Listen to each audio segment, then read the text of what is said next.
No fancy intro this week because we're in the middle of a hurricane here in Florida. This is Print Fix Friday, episode 160, Hurricane Helene edition. Let's get into it, Florida man style.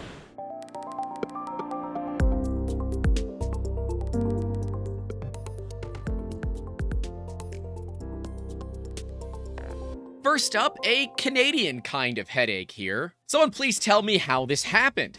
Rather new to resin printing, and my Joker bust came out with an axe wound looking split in its head using the Mars 5 Ultra. This is generally consistent with having way too high suction forces or having a trapped resin bubble, right? Like a suction cup. So let's see if we got any information. Oh, they're using 100% infill. There's your problem. Models like this, you can hollow them out, and pretty much any slicer out there for resin can hollow those models for you. As we talked about a couple of weeks ago, UV tools is incredibly powerful for putting your models through and validating that they actually are going to print okay before you go through things. So if you do hollow it and you forget to put drain holes or something like that, UV tools can actually help you in determining if your print is going to succeed, and if it's not, it can help guide you on where things might fail so you can look at fixing it so that you don't end up with big problems like this. When you're printing 100% infill, right, that is a dead solid part. That thing's gotta be like a quarter bottle of resin, and resin's not cheap, but resin is toxic, which, of course, we know this. And I'm a little worried because it still looks a little shiny, which means there might still be some resin on it that's not cured. I don't know. I'm going to assume that they've been using gloves and every surface is protected, and that's not a laptop that they put their palm on. But if we hollow the model out, put drain holes so the resin can drain out, you end up with a model that looks just as good, uses less resin. It doesn't take less time because resin printers are really only affected by how tall an object is in the z-axis. So if you printed one of these versus 5 of these, assuming 5 would actually fit on a Mars 5 Ultra, it would take the same amount of time. So your time doesn't change. Your weight will go down. If you need to add weight to it, you can fill the part with your particular flavor of epoxy mixed with sand or steel BBs or whatever you need it to be to gain that extra weight. But certainly printing things at 100% fill with resin, not always a smart move, can absolutely damage your FEP or whatever the heck they're calling it these days, and even further can damage the screen on the printer itself. So be careful, because you don't want anything to break on a relatively new 3D printer, or on a 3D printer at all. And hey, by the way, my name's Grant, and this is Print Fix Friday, episode 160, where we help you get your printers back to printing with purpose. So hit subscribe, leave a like, all those things that you guys hopefully do every now and then to help channels like ours grow. Let's jump right into the next one. In a plate full of the same prints, why do some prints hold and some fail? Before you asked, I cleaned the plate just before, and it only had one print happen just before. So why does this happen? Traditionally, it's because your bed's not clean. When you have parts that don't stick, and then the part right around it does stick as well, and it's a bamboo, so it should have pretty decent first layers, I'm gonna guess that there's either some sort of crap on the bed, the machine had a bad probing sequence, or that while you think you cleaned your plate, maybe it's not 100% clean. Maybe your palm barely touched it, or maybe your knee was weak and hit it, maybe your arm was a little bit heavy and got a little bit greasy on the plate. A little bit of mom's spaghetti happens from time to time to the best of us. Often it goes back to the plate itself not being clean, especially when it is not consistent across the build. If every one of these inner rings failed the same way, I would say, okay, there's probably something wrong. But you could also be printing at too cold of a temperature. We find that when you're right at that limit for how hot or how cold a filament likes to be, especially on that first layer, it doesn't always stick on that first layer all that well. And in fact, you often need to use higher temperatures to get that filament not to curl up. This is most common with PETG, where we find that if you're not getting first layer adhesion the way that you're expecting with PETG, give it like an extra 10 degrees Celsius and see what happens. Often in our case, it seems to solve the problem pretty rapidly, but in your case, it might be a little bit different. Let's see if we got any information here. So we can see from a Reddit user, we got Z offset could be an issue, bed is warped, and bonus chamber temperature is too low.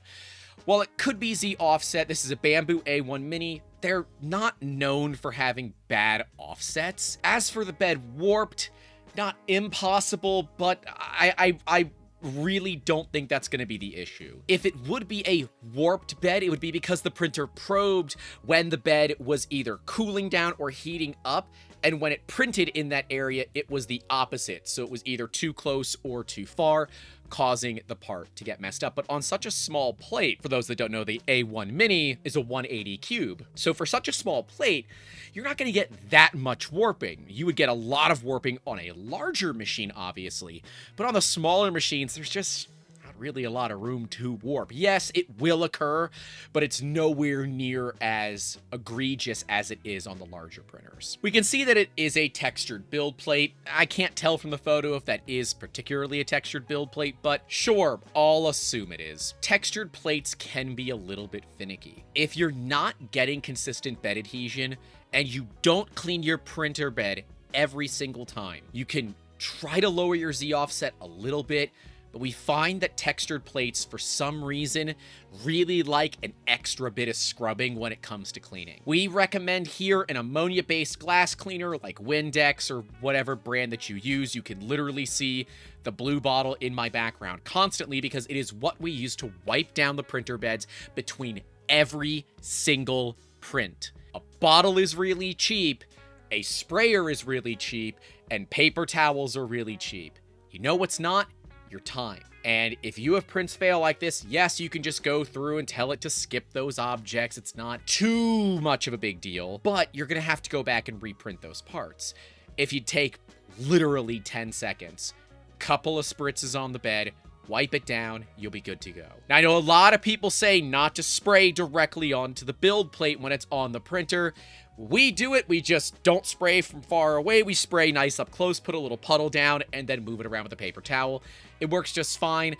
I'm going to recommend do as I say, not as I do. Take the build plate off, hold it like a vinyl album, and make sure to spray it down, put it back on the machine, wipe it off, and you'll be good to go. You just don't want to get any Windex or any liquid near the electronics of a 3D printer, so either be incredibly confident in what you're doing or be incredibly cautious. I highly recommend the latter versus the former if you aren't skilled and have done this for quite a while. So if you have an A1 or an A1 Mini in this case, and you've experienced issues like this, how did you solve them? What worked? What didn't? I'd love to know. I don't have any of those machines, but just kind of applying the basic knowledge that works for, you know, most 3D printers. Next up, a fail from a fan who sent it via email. Of course, you can email us, although we do prefer to hit us up on all the social medias. Use the hashtags PrintFix. And hey, I would love if you even have a 0 subscriber YouTube channel, but make a video showing your fail, because then we can shout out your channel and show off what you're doing, if you are doing anything, and we can get more than just a couple of photos. Good afternoon, we're having trouble with my Voron 2.4 printing ABS. It is sticking well to the bed, first layer looks good. They're using Orca Slicer, but they're new to 3D printing and have tried a number of different things trying to get their temp tower to start working. Hotend is a Rapido 2 UHF, that's ultra high flow. Extruder is a Galileo 2 and a Stealth burner with a GDS time 7500 RPM 5015 part cooling fan. Bed temp is 105, chamber temp is in the 40-45C. Hotend, they're starting at 270, fan is at 40%. They've tried no cooling and some with 80%. These photos are at the 40% part cooling after layer 3. They keep getting the strands that break once the infill gets put on. They did do a max flow test 15 to 30 in the first flow test, and the bad looking one was 30 to 45. It gave up at the 38 mark. They hoped it might be able to shed some light. Jason, let's take a look. Got a temp tower. That one doesn't look very good. So you're likely moving too fast. ABS, that's very, very cold for what ABS looks like, at least what I'm expecting. I'm guessing we have Tech Voron 2.4 here. So we can see it looked okay the further you go down, but the more bridging you got, the worse this looks. First layer actually looks really good. That's nice and clean. No concerns there. Bottom of, okay, so they broke it out. Yeah, so it's bridging okay on the shorter areas, but the longer areas, it doesn't look all that great. There is the 15 to 30. That looks pretty good to me. And the 30 to 45, yeah. Yeah, at about 35 maybe, because you said you stopped it at 38, so maybe that's 35. Starting to look pretty bad. I would limit your hot end to 30, but 270 appears to be too low. I would definitely look at adding more heat or lowering that cooling fan. ABS, not a huge fan of cooling unless you're printing very quickly, and these temp towers, they don't print very fast. I would look at starting at 270 and then going up. Let that temp tower print a few layers. Go from like 270 to 290 5 degrees C increments and see if it gets better the hotter that it gets. I'm not used to ABS being that matte, but I know it is a huge thing with Voron printers and any fast 3D printer that if you're printing incredibly quickly, you can get matte filament because you're actually not really heating it up as much as you should be. So you actually have to add quite a bit of extra heat to the hot end. You can just put like a high flow nozzle on this where it splits the filament up. That will absolutely help things out. I mean, geez, on the Mark IV, the Mark IVs, we see pretty much upwards of over 50% increase in volumetric flow rate just by changing out a nozzle, which is super cool that is like a possibility. Yes, would have loved for it to come with one stock, but it's cool to have a really, really affordable upgrade on a already really good and fast printer from the factory. Heck, even Bambu has it with the E3D Obsidian High Flow, where you can we've more than doubled, but they claim 60% plus of volumetric flow rate. And they did just drop a brand new hot end with E3D Diamondback and Bambu, the Diamondback Bambu nozzle. If you guys do want us to take a look at it, let me know in those comments, and we will definitely ask for one. I definitely don't already have one. Anyways, but we can see that we're just not getting the bridging performance that we're expecting. I would check to make sure that your fan for bridging is not set too high as well. ABS, when you're bridging, we actually don't turn the fan on much higher than when we're regularly printing. ABS shrinks as it cools, so if it droops a little bit during the bridge, as it cools, it tends to bring itself right back up. And as long as you're not printing right on top of it again, it seems to figure itself out pretty quickly. I would look at playing with your cooling. I would look at playing with your temperatures, run a temp tower going higher. I recognize your filament might say to keep it on lower temperatures, but it's fine. You're running a high flow hot end. You're running something that is designed to go fast. Run it fast. Run it hot. You kind of have to. And I would also check to make sure. I don't know too much about the Rapido, and I especially don't know much about the Rapido 2 UHF. It is from Fadis, and we can see the ultra high flow. Well, actually uses a ceramic cartridge similar to Bambu. God, they're claiming 200 C in 35 seconds and maximum printing temperature of 350 C. That's pretty cool. So we can see that it allows for volumetric flow rates up to 36 cubic millimeters per second, which it's exactly what that user showed. So I think that that's pretty good. And it looks like the ultra high flow is just a nozzle extension. Yeah.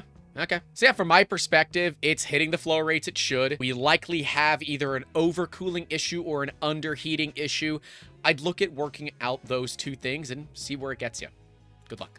Please help. Okay. My wife got some clay tools, and I've been in a long hiatus from 3D printing, so I figured it'd be a great opportunity to fire up the old plastic squirter and print her an organization box. I never want to hear someone call a 3D printer that again. I used to get really clean prints, but I decided to not only switch to a 0.6 nozzle, but also switch slices from Cura to Orca. I ran through the calibrations for flow, retraction, temp, etc. Everything seems to be fine in the calibration, so I went ahead and printed this divider that goes into the box.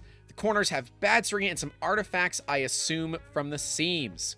The seams all over look ugly. There's a lot of artifacts, probably where the print head is stopping and going. Trying to resolve these issues. Besides drying the filament, I'm sure everyone is going to say, is there anything in the slicer I may be missing? It's an Ender 3 V2 with Sprite Extruder Pro and a CR Touch. It's Inland PLA Plus. Slicer is Orca. Yeah, we definitely got to look at working with our retractions here. I'm not really seeing anything regarding wet filament otherwise. It's just some retraction stuff. If your walls are not a consistent thickness, and that's especially where things come together in a T like that, if they're not a consistent thickness, the printer's going to try to fill that section, and that means it's going to do a lot of small retractions and extrusions. I think that's what's occurring here as well. We do also have a case of pillowing where the infill is showing through that top layer. So you might want to look at adding a few more top layers or increasing that infill. I wouldn't worry too much about this. If it's just an organization box, it's more about function than it is about form. You can get a X-Acto knife, whatever you need just to clean that up, and life will be good. I don't think that drying the filament is going to help, but as long as you don't overheat it, it's not going to hurt. So give it a shot where you can. But I'd look at upping your retraction if you need to. And apparently the seams are also looking bad. Let's look at this a little bit closer. Yeah, the seams are looking a little bit rough. Looks like we might have some back pressure. This is going to be all about just your retraction and getting your pressure advance set correctly in Orca. Potentially we're also under extruding some, although that could just be the artifacting from pillowing. Make sure you have your line widths set appropriately, because if they're still at 0.4 sizes and you're running a 0.6 nozzle, it's going to screw some things up and your print's not going to look very good. So make sure that's not the case either. Also make sure you did put on a 0.6 nozzle and not like a 0.8 or something that is maybe not all that well made, that might not have the best tolerances. If you are going to reprint this, I would put a 0.4 back on. You can go up to like a 0.25, 0.3 millimeter layer height on it and get it done just as fast. Heck, you can even increase the flow on a 0.4 nozzle and do your line widths at like a 0.55, 0.6, and it will print just fine. As long as you put all of that into the slicer, it will account for all of this and things will be okay. Just remember that if you're increasing speed and increasing flow, you also often have to increase temperature. If you don't increase temperature, you're going to run into other issues. So make sure you're increasing temperature accordingly. Good luck. Why did the quality suddenly change? Why did these just suddenly start having issues? Temp speed, layer time, fan speed, and everything else was the same all the way up. Could the build plate be moving back and forth, causing these to wiggle enough to throw off the accuracy? It's a Bambu A1 0.4 nozzle, 220, 65 bed, any cubic PLA, default 0.2 layer height settings in Orca. Yeah, this is not a good part to print like this. What's happening is your part is getting unstable. The actual pieces here, let's show this. The actual pieces are starting to flex, and instead of printing on it, the print head's kind of dragging it around. And because it's not that big of a movement, it's not creating that many issues. Some things you can do here. Cut this thing up into pieces. This is my last resort. Print it separately, and then get some of the sticky stuff. Gloop. 3D gloop, in fact, from the awesome mad scientist Andrew. They're both named Andrew. Over at Gloop, this stuff will chemically weld your prints together. It's methylene chloride based. It is some awesome stuff. Just make sure you really close it up or it will dry out on you. This is one of those cases where, yeah, 3D printing works, but you absolutely have to cut this thing up into pieces, because otherwise it's gonna really suck. There are some ways to try and solve this. You can look at adding a very, very thin, like, bridge, or you can attach in CAD and design it to be printed as one object. But if you print it in pieces and glue it together, heck, design it so it, like, keys together with minimal glue needed, you'll get a much stronger part as well, because you can print things where they're the strongest. 3D printing is weakest about the Z-axis. So as this part goes up, those layers in between are much easier to break than if it was laying down flat. So if you cut these vertical segments out, print the top and bottom flat, print those long ways, like just, you know, lengthwise, and then glue it all together, it will be much stronger than it will be if you try to print it in one piece. I know. You want to print it in one piece. I get it. I feel you. I understand. This is not the kind of part that is designed for this kind of thing. So, sorry that's the way that it is. That's the way it is.